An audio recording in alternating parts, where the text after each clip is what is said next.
pleasant morning to everyone. We are the Group 5 and we are going to report about Rizal to Paris and to Germany. I am Aiza P. Mambuay and I am the reporter number 1. Rizal went to Paris and Germany in order to specialize in ophthalmology, a branch of medical science dealing with the anatomy, functions, and diseases of the eye. He has special interest in this branch of medicine so that he could restore his mother's sight. In Berlin, he met with prominent German scientists. So unang-una, kilala naman siguro natin kung sino si Dr. Jose Rizal. Siya ang ating pambansang bayani dito sa Pilipinas. So si Dr. Jose Rizal ay pumunta sa Paris at Germany upang specialized at study ang ophthalmology. Pag sinabi nating ophthalmology, ito ay isang branch ng medical science kung saan nakapaloob dito ang anatomy, ang functions at ang diseases ng ating mga mata. So si Dr. Jose Rizal ay may special interest sa medicine sapagkat gusto niyang magamot ang kalagayan ng mata ng kanyang ina. Rizal, who was 24 years old and a full-fledged surgeon, decided to go to Paris in order to further his study and acquire adequate knowledge in ophthalmology. On the way to Paris, he first stopped at Barcelona to visit a friend, Maximo Viola, a medical student belonging to an affluent family of San Miguel, Bulacan. They planned to tour Europe together after Viola got through his medical studies. So si Dr. Jose Rizal nga, yun nga pumunta siya sa Paris upang i-enhance or i-acquire ang kanyang knowledge sa ophthalmology. So, habang siya ay papunta sa Paris, nag-stop siya sa Barcelona upang bisitahin ang kanyang matalik na kaibigan na si Maximo Viola. Si Maximo Viola ay isa ring medical student na belong sa affluent family of San Miguel, Bulacan. Meaning to say, si Maximo Viola ay belong sa pinakamayaman na pamilya sa Bulacan, sa San Miguel. So silang dalawang magkaibigan ay nagplano na mag-tour sa Europe pagkatapos makuha ni Maximo Viola ang kanyang medical study. So Dr. Jose Rizal stayed in Paris for almost 4 months. While in Paris, he kept busy writing his novel. He became a clinical assistant of Dr. Louis D. Wickert, a noted ophthalmologist during his free time. He visited his fellow countrymen Pardo de Tavieras, Trinidad, Felix and Paz, and Juan Luna. The Ilocano artist later became the husband of Paz Pardo de Tavieras. So si Dr. Jose Rizal ay nanatili sa Paris sa loob ng 4 na buwan. Siya ay naging clinical assistant ni Dr. Wickert. Dr. Wickert is an ophthalmologist. So habang si Dr. Jose Rizal ay nasa Paris, siya rin ay busy sa kanyang pagsusulat ng kanyang mga novel. Aware naman tayo na si Dr. Jose Rizal ay ang kanyang kaugalian at ang kanyang hobby ay ang pagsusulat. So, si Dr. Jose Rizal din ay binibisita niya ang kanyang mga fellow countrymen, which is tulad niya din or kalahi niya na mga Filipino. Sina Pardo de Tavieras, Trinidad, si Felix and Paz, at saka si Juan Luna. Si Juan Luna ay isang Ilocano artist na naging asawa ni Paz Pardo de Tavieras na kaibigan din ni Dr. Jose Rizal. So Juan Luna painted a historical canvas, The Blood Compact, in which Rizal posed as Sikatuna and Trinidad as Legazpi. He also posed for a group picture called The Death of Cleopatra, wherein he dressed as an Egyptian priest. So tulad nga ng sinabi ko kanina, si Juan Luna na kaibigan ni Dr. Jose Rizal ay isang Ilocano artist kung saan siya ang nagpaint ng The Blood Compact, na kung saan si Rizal ay nagpose bilang si Sikatuna at si Trinidad naman bilang si Legazpi, and also he posed for a group picture na tinatawag na Death of Cleopatra kung saan siya ay nakadamit ng Egyptian priest. In Heidelberg, after working as an assistant in Dr. Wickert's clinic, Rizal left Paris and moved to Heidelberg, a German city, where he arrived on February 7, 1886. So ito naman ang mga kaganapan ni Dr. Jose Rizal sa Heidelberg. So pagkatapos niyang magtrabaho sa clinic ni Dr. Wickert na isang ophthalmologist, ay nag-move siya papuntang Heidelberg, which is a German city. So dumating siya sa Heidelberg noong February 7, 1886 na kung saan meron siyang natagpuan na mga naging kaibigan niya ng mga German law student. He lived in a boarding house who later found out that Rizal was a good chess player. His German friend recommended him to be a member of the chess players club, whose member were mostly law students. So noong dumating si Dr. Jose Rizal sa Heidelberg ay nakatira lamang siya sa isang boarding house kasama ng mga kaibigan niya na mga German law students. So na-found out ng mga kaibigan niya or nalaman nila na itong si Dr. Jose Rizal ay isang magaling na manlalaro ng chess. So ina-recommend nila si Dr. Jose Rizal na maging member ng Chess Players Club na kung saan karamihang member dito ay mga law students sa German. While some biographers say that Rizal studied law in the University of Heidelberg, others claim that he only attended some lectures on various subjects about law to have a working knowledge on this branch of learning. So, ang iba sa mga biographers ay kiniklaim nila na si Dr. Jose Rizal ay nakapag-aral or nag-aral sa University of Heidelberg. And others naman ay kiniklaim nila na si Dr. Jose Rizal ay uma-attend lamang ng mga lectures on various subjects para magkaroon ng knowledge about sa branch of learning ng law. So, tulad nga ng sabi ko kanina, ang Heidelberg is a German city. So specifically, city in Baden-Württemberg in West Germany. So kilala ito sa famous ito or kilala ito sa all universities and beautiful sceneries ng countryside. So during sa pamamalagi or pagstay ni Dr. Jose Rizal sa Heidelberg ay naging kaugalian niya ang maglakad-lakad sa crystal clear water of the Neckar River. So, naging kaugalian niya na maglakad-lakad dito, lalong-lalo na doon sa may mga flowers na gustong-gusto niya dahil ito ay teeming flowers, masasaganang mga bulaklak with various sizes.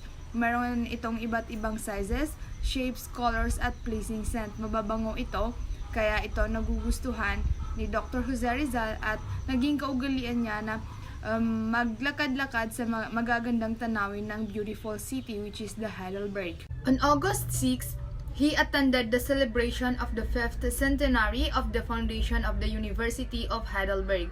Before leaving the beautiful city, he wrote an ode, a lyric poem expressive of exalted emotion entitled Alas Flores de Heidelberg. So si Dr. Jose Rizal noong August 6 ay umattend siya ng celebration ng 5th centenary of the foundation of the University of Heidelberg.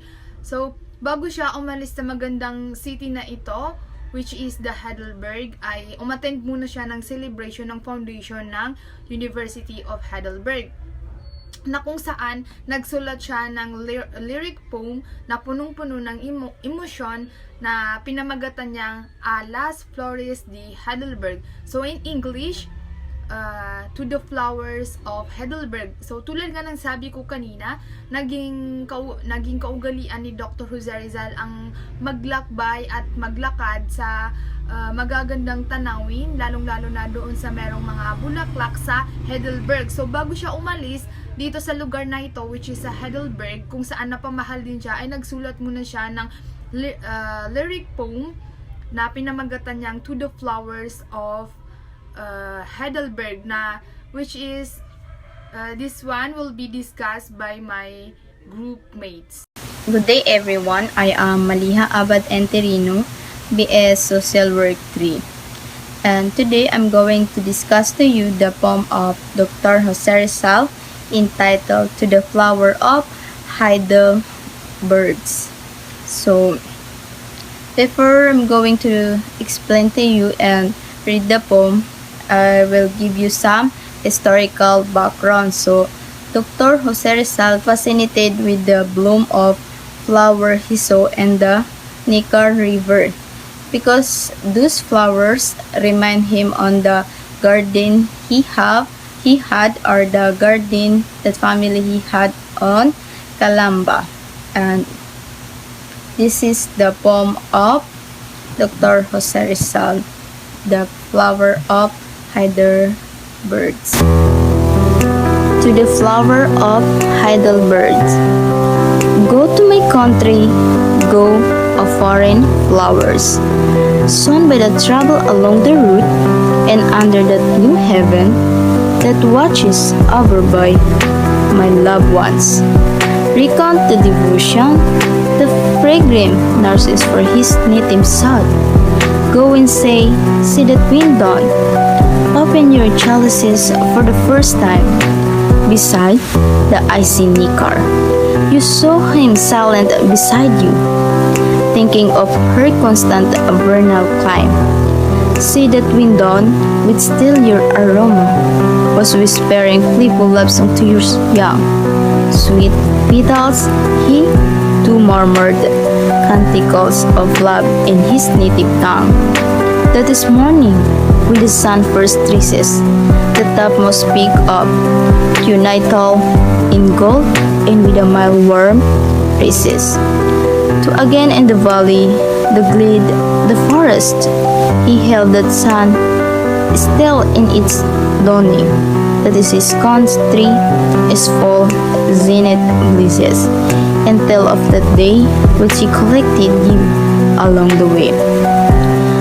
Among the ruins of feudal castles, on the banks of the Nicar, or it in a forest nook, recounts the word he said, as with great care.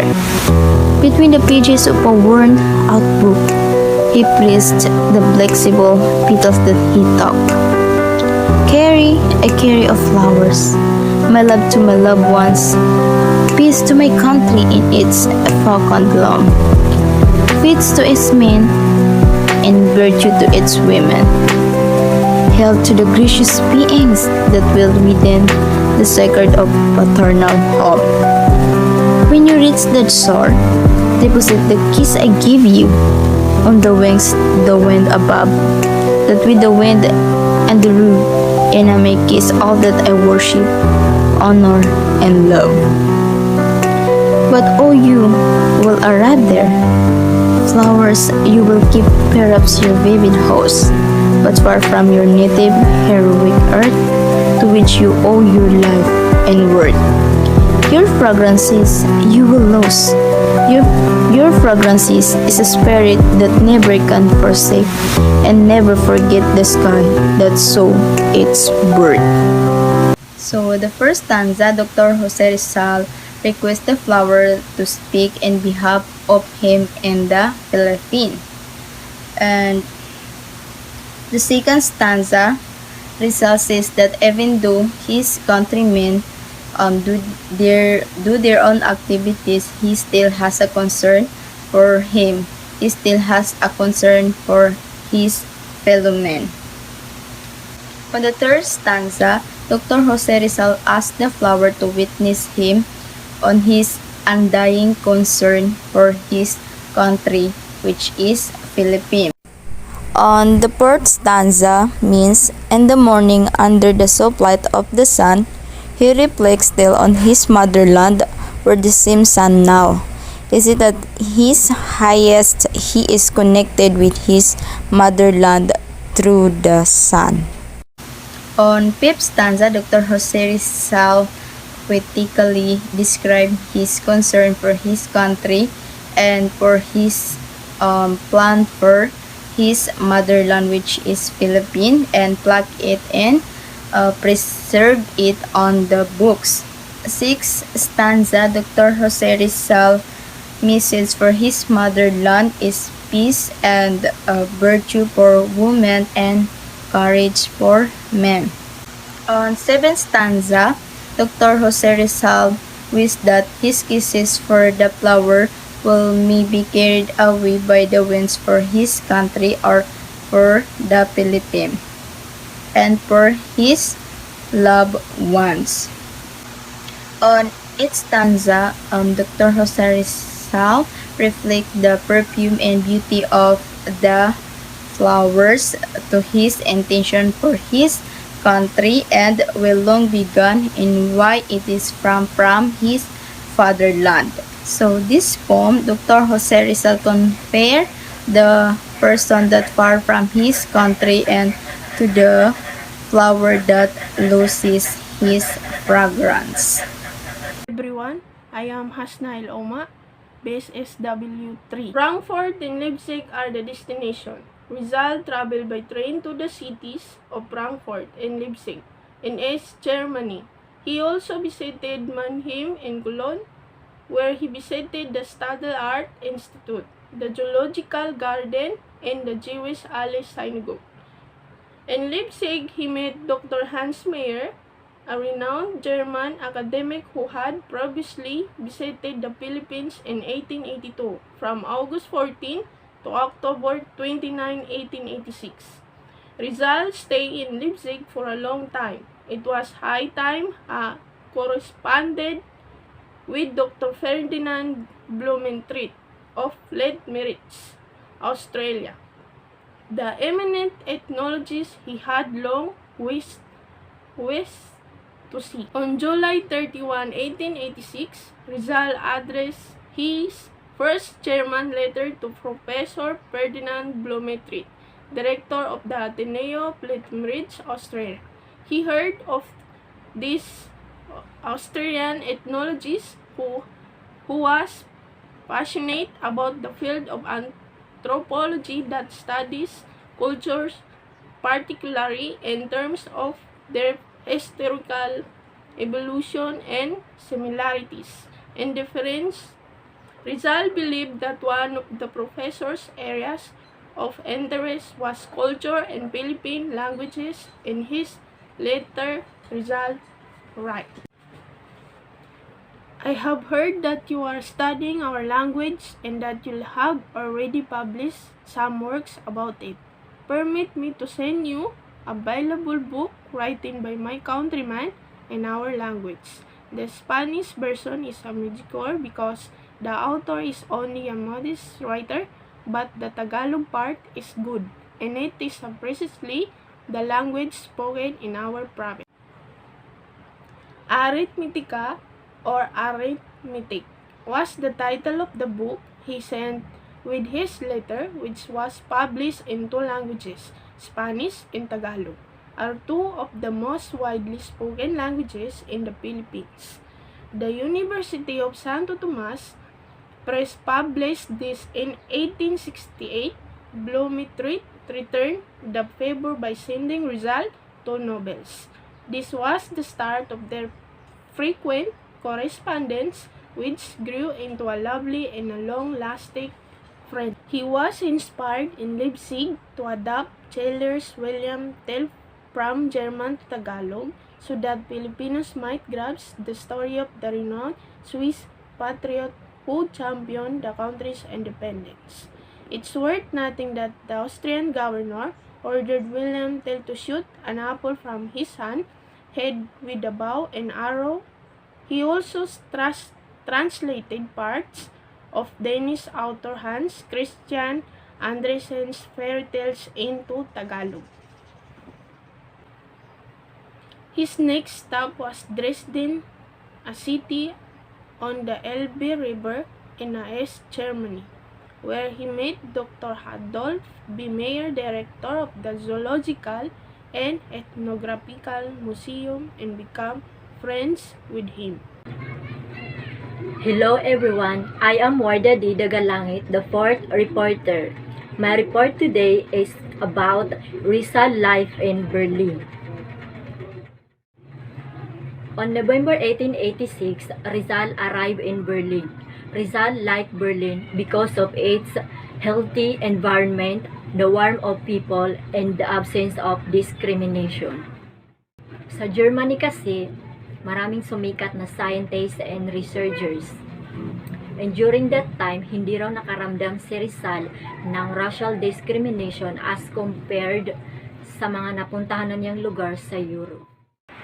In this historic city and capital unified of Germany, various accomplished professionals like Dr. Fyodor Jagur, a German scientist and the author of the book entitled The Travels in the Philippines, na isa sa kanyang mga book na ina-admire ni Rizal during his students days in Manila. Try to imagine na-meet niya yung favorite author niya. He also met another man, Dr. Rudolf Virchow, na isang anthropologist, and his son, Dr. Hans Virchow, as a professor of descriptive geometry, and also Dr. Hoes, a famous German geographer, through Dr. Jogor. So, ito yung mga doctors na kanyang na-meet while in Berlin. On German women, Rizal was deeply impressed the quality of German women. He high regarded and admiration for their were diligent, hardworking, active, educated, kind-hearted, and friendly. So, nai-impress daw si Rizal sa mga German ladies dahil sa kanilang kasipagan at pagiging aktibo lalo na sa trabaho, bukod pa sa edukado, kind-hearted at friendly sila. At nasabi rin ni Rizal na ang kinaibahan naman sa kanilang mga pananamit ay napaka-modest. They do not give emphasis to expensive clothes and jewelry, which is ang kinaibahan naman sa mga Filipino women. They are more interested in beautiful clothes and fine jewelry than the value of education. Other German way of living, Rizal noted that the German workers were protected by insurance against the hardship of sickness, accident, and old age. When Rizal in Germany, nagsulat siya ng letter sa kanyang sister na si Trinidad. On his letter, he expressed on how he was fascinated with the nation, his enjoyment of the city, his social life experiences sa mga description niya sa mga German ladies. Rizal went to Paris in Germany in order to specialize in ophthalmology. Ang rason kung bakit dahil gusto niyang gamutin ang kanyang nanay na lumalabo na ang kanyang mga mata. Here are 5 reasons why Rizal staying in Berlin.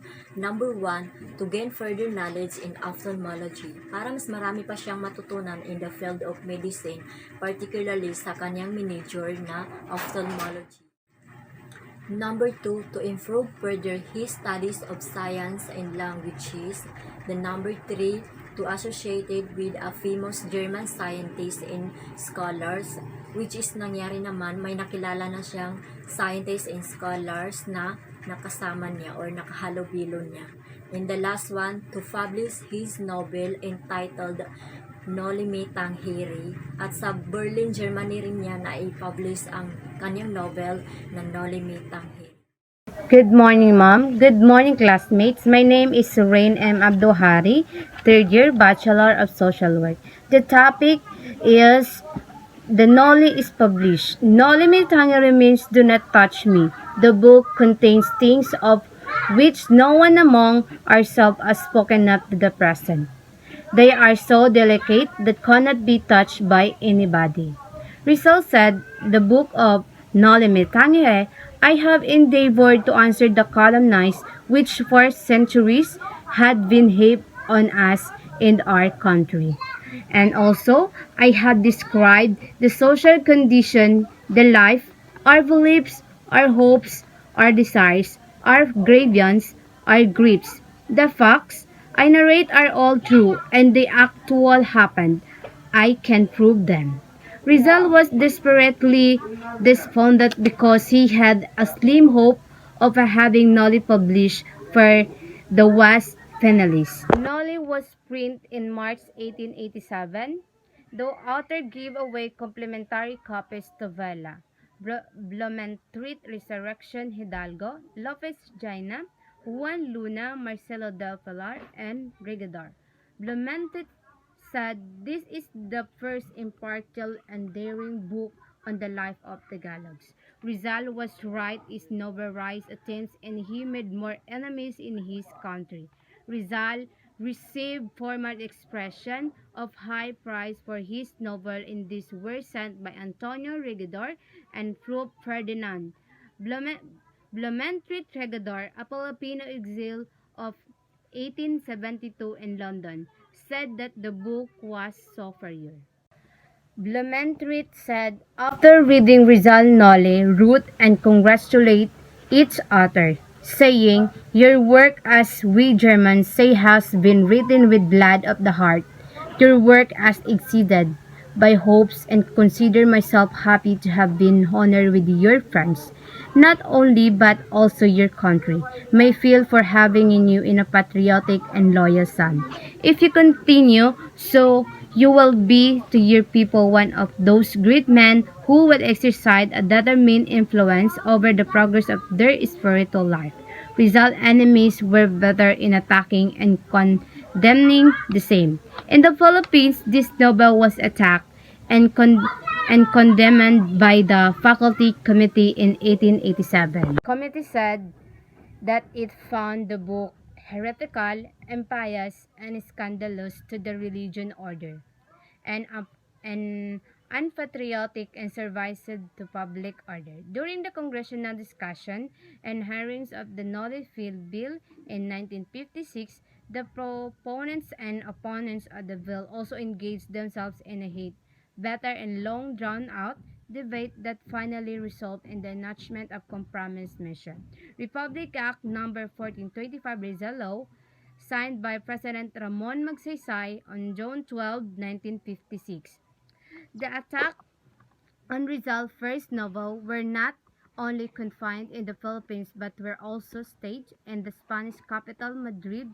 Senator Fernando Veda, Deputy and ex-General Luis M. D. Pando and prominent Pateo Sigasta were among those who unjustly lambasted and criticized Rizal and his Noli in the two chambers of the Spanish Curtis in 1888 to 1899.